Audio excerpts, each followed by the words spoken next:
मुगलों को लेकर देश में बड़ा हंगामा मचा हुआ है।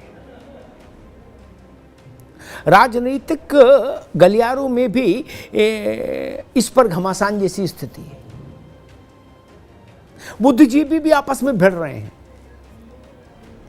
इतिहासकार भी गुत्थम गुत्था कर रहे हैं आपस में।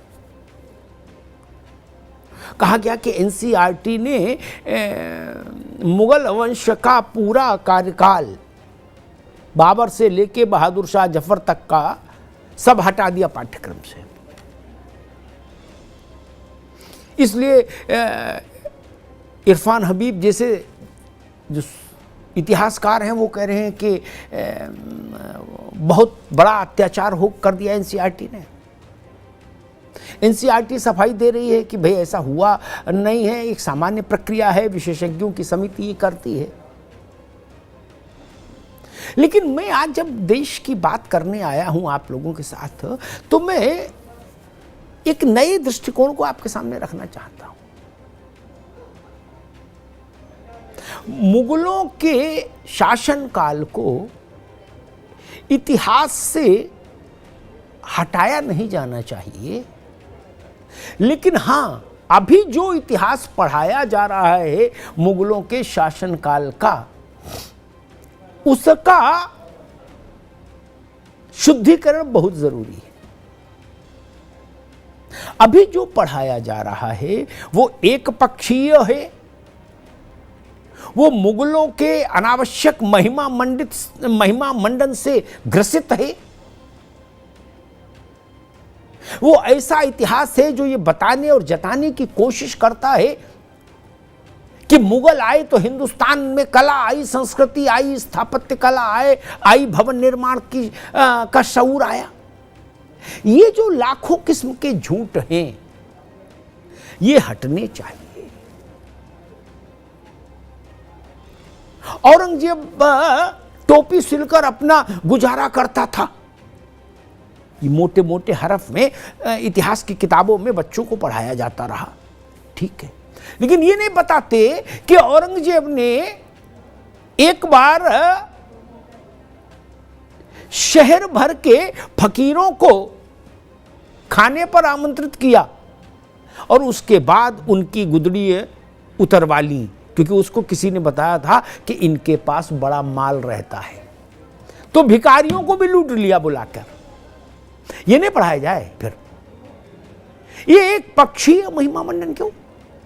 अकबर महाबलिष्ठ, जब अकबर की बात आती है तो लोगों के दिमाग में मुगल आजम में पृथ्वीराज कपूर आ जाते हैं। बड़ी बड़ी मूछें, शेर जैसा शरीर। नहीं, उस समय के निष्पक्ष दस्तावेजों को देखें तो अकबर निहायत कुरूप, छोटे कद का, एक पैर में उसके समस्या थी, ऐसा बादशाह था। तो ये जो झूठ है नाना प्रकार के ना, कहा जाता है कि लोग कह रहे हैं अच्छा मुगलों को नहीं पढ़ाएंगे, मुगलों को हटा देंगे क्या आप? तो लाल किले का क्या करेंगे? ताजमहल कहां से किसने बनाया बताएंगे? कुतुब मीनार, ठीक। लेकिन आपको यह भी पढ़ाना चाहिए इतिहास में कि मुगल जब बाबर आया था तो ना तो अपने साथ पैसा लाया, ना सोना लाया, ना चांदी लाया, ना हीरे लाया, ठीक। न जमीन उनकी थी, न आदमी उनके थे बनाने वाले नक्शा, न मिस्त्री उनके थे। फिर पैसा भी हमारा, जमीन भी हमारी, मजदूर भी हमारे, मिस्त्री भी हमारे, पत्थर भी हमारा, घिसाई करने वाला भी हमारा। सिर्फ मकबरा उनका था, शाहजहां का और उनकी बेगम का, ताजमहल में। ये तो समझिए ना, ये क्यों नहीं पढ़ाया जाए, बताया जाए। वो आए थे लूटने के मिजाज से, यहां अच्छा जम गया, यही रह गए। आप औरंगजेब का जब महिमा मंडन करते हैं तो ये क्यों नहीं बताते कि सोमनाथ में औरंगजेब ने क्या किया? ये क्यों नहीं बताते कि विश्वेश्वर महादेव काशी में औरंगजेब ने क्या किया? ये क्यों नहीं बताते कि औरंगजेब के समय मथुरा में भगवान कृष्ण के मंदिर की क्या, जन्मभूमि पर स्थित मंदिर की क्या स्थिति बनाई गई? भगवान बांके बिहारी का जो कृष्ण जी का जो विग्रह था, रत्नों से मणियों से सुशोभित, उस विग्रह को ले जाकर आपने आगरा की एक मस्जिद की सीढ़ियों में चुनवा दिया ताकि उस पर पांव पड़े। ये नहीं बताएंगे क्या? मथुरा को बचाने, औरंगजेब के अत्याचारों से बचाने के लिए जाट समाज के कितने लोगों ने नायकों की तरह व्यवहार किया और अपने प्राणों की आहुति दी। उनके नाम देश को नहीं पता लगने चाहिए क्या? झलकारी बाई आप जानते हैं? नहीं जानते होंगे, क्यों? उनका तो इतिहास पढ़ाएंगे ही नहीं ना। बिरसा मुंडा, देश की एक बड़ी आबादी उनको भगवान मानती है, कितने लोग जानते हैं उनके बारे में? रानी चेन्नम्मा, कितने लोग जानते हैं? बिजली पासी, बहुत ही कम लोग जानते होंगे कौन है बिजली पासी, जानना चाहिए। सुहेल देव, ये लोग जो भारत के लिए लड़े, भारत की आजादी बनाए रखने के लिए लड़े, आक्रांताओं से लड़े, विदेशी शासकों के खिलाफ जिन्होंने निर्णायक युद्ध लड़े अपने अपने क्षेत्रों में, उनका इतिहास नहीं आएगा? आप उनका ईमानदारी से इतिहास रख दीजिए, मुगलों को आईना वो ही दिखा देंगे ना। मुगलों के राज दरबार में किस ढंग की गंदगी खदबदाती रहती थी, उनके कैसे कैसे शौक थे, कैसे कैसे मिजाज थे, उस पर पूरा वृत्तांत है। और अब तो बहुत कुछ पब्लिक डोमेन में है। भारत के लिए कहा जाता है कि मुगलों ने भारत की सांस्कृतिक रुचियों को आगे बढ़ाया। भारत में संगीत का जन्म बाबर के समय हुआ क्या? नहीं ना। दक्षिण भारत में, पश्चिम भारत में, उत्तर भारत में, यानी समस्त भारत भूमंडल पर जो दिव्य किस्म की वास्तु और संरचना वाले अद्भुत मंदिर बने थे, जिनको देखकर जो भी विदेश से आया, चाहे आक्रांता और चाहे घूमने वाला, उसकी आंखें फटी की फटी रह गई। वो हिंदुस्तान के लोगों ने बनाई थी, मुगलों से पहले बनाई थी। मुगल आए थे नक्शा बनवाने उनका, सोमनाथ के मंदिर का, नहीं ना। अयोध्या में रामलला का मंदिर, ये तो बाबर के समय तोड़ा गया, बाबर के समय बना थोड़े ना था। फिर ये वास्तु क्या मुगल लाए थे? दक्षिण के मंदिर देखिए, उनकी भव्यता देखिए, दिव्यता देखिए, मजबूती देखिए, कलात्मकता देखिए। और ऐसा बताया जाता है कि इस देश को लिखना, पढ़ना, बोलना, चलना, उठना, सारा शऊर मानो मुगल ही सिखा रहे थे। मुगलों को तो खुद ही शऊर नहीं था। उनकी चाटुकारों ने ऐसी एक छवि उनकी निर्मित कर दी। एक बड़ा जानवर भून कर रख लिया बीच में चौतरे जैसी चीज पर, और दो चारों तरफ बैठ गए दरबारी, उसी में नोच नोच खा रहे। और पिक्चर क्या दिखाई गई? मुगल आजम क्या बनाई गई कि लग रहा है कि नोश फरमा रहे हैं तो नेपकिन नेपकिन डाल के बिल्कुल कांटा छुरी से नहीं, वो बर्बर थे, वो लगभग जंगली थे। अफीम और शराब, मैं उनकी तमाम व्यक्तिगत रुचियों की ओर नहीं जाना चाहता, बड़ी गंदी और खतरनाक रुचियां थी। और उनके साहस को भी बढ़ा चढ़ा के पेश किया गया। क्या यह सच नहीं कि मुगलिया वंश के बादशाहों ने अपनी प्राण रक्षा के लिए कभी मराठों की का संरक्षण भी स्वीकार किया था? क्या ये सच नहीं कि मुगलिया वंश के बाद गए गुजरे थोड़े कमजोर और लुटे पिटे टाइप के जो बादशाह थे अंतिम चरण में, वो विदेशी आक्रांताओं को चिट्ठी लिखते थे कि हुजूर आप आ जाओ, एक बार तो हमारी जान में जान आ जाए। क्या सच नहीं? क्या सच नहीं कि उनकी स्त्रियां और पुत्रियां वो आक्रांता आते थे और साथ में ले जाते थे। कुल मिला के एक ऐसा विभत्स चरित्र है, उसमें बहुत कुछ भी अद्भुत नहीं,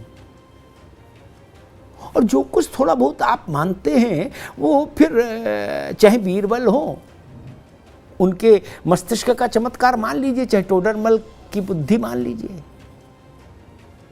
तो मुगलों का इतिहास पढ़ाया जाए, लेकिन सच्चा इतिहास पढ़ाया जाए। मुगल देवदूत थे ये नहीं चलेगा, मुगल महान थे ये भी नहीं चलेगा, क्योंकि उनकी कारगुजारी आप खुल रही हैं। पूरे पूरे दिन किन चीजों में लिप्त रहते थे, और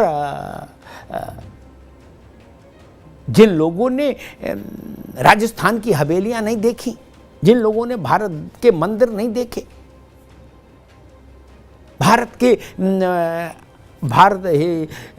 हिंदू राजाओं के महल नहीं देखे, वो लोग ये जरूर थोड़ा बहुत मांस कर चल सकते हैं कि शायद जब मुगल आए होंगे तभी सुंदर चीज़ें बनाने, सुंदर भवन बनाने की विद्या भारत को आई होगी, अन्यथा कोई बच्चा भी इस बात को स्वीकार नहीं करेगा। ताजमहल में सब कुछ भारत का है, मकबरा शाहजहां का है और उसकी बेगम का है, इस बात को हमेशा गांठ में बांध कर रखिए। भारत के किले बेजोड़, अद्भुत, क्या ऐसी चीज है जो मुगलों ने बना ली? और सब लाख टके की बात, अगर मुगल इतने ही परिष्कृत थे, इतने ही अद्भुत थे, इतना ही गहरा राजत्व था उनमें, तो 1,00,000% का सवाल ये है कि मुगल जहां से आए, यानी बाबर जहां से चला था घोड़े पे बैठ के, वहां तो 2-4 ताजमहल बनवा के रखता पहले से, लाल किले नहीं। बिल्डर भी कहीं कोई बनाता है तो एक सैंपल फ्लैट रेडी करके रखता है ना, दिखाने के लिए। उनके यहां तो कुछ नहीं था, वहां बीहड़ था जहां से बाबर चला था। तो ये जो सो कॉल्ड इंटेलेक्चुअल और हिस्टोरियंस ने एक छवि निर्मित करने की कोशिश की भारत में कि मुगल से महान कोई नहीं, और उन्होंने आके भारत को तार दिया, ये धूर्तता है, ये बौद्धिक बेईमानी है, ये भारत माता के स्वाभिमान और सम्मान के प्रति आघात है। ये बताइए ना कि मुगलों को दांत खट्टे करने वालों की कथाएं कहां हैं? और मुझे आप भारत का कोई ऐसा कोना बता दीजिए जहां के स्थानीय नायक नहीं रहे हों।